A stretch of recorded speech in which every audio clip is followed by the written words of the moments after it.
welcome to the very first episode.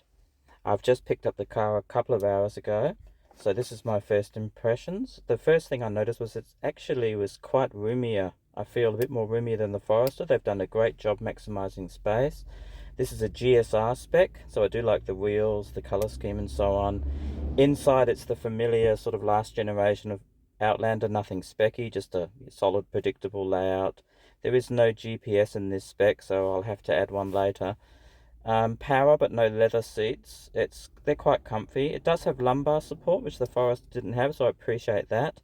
The other thing I noticed straight away was my trailer lights didn't work. I bought my trailer actually when I picked up the car, and I'm glad I did, because they weren't working, and I would have got home and been a bit pissed off.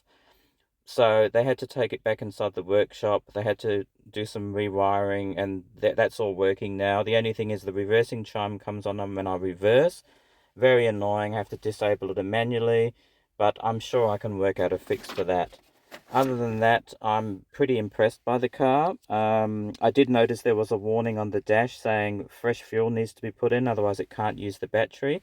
It did have a full battery charge, so I did have to go to the petrol station, fill up, and then after that I was able to use battery power. I'm doing my very first charge, and then the last thing I noticed was they've given me a crappy old charger. I don't think it's the charger that was supposed to come with this demo model.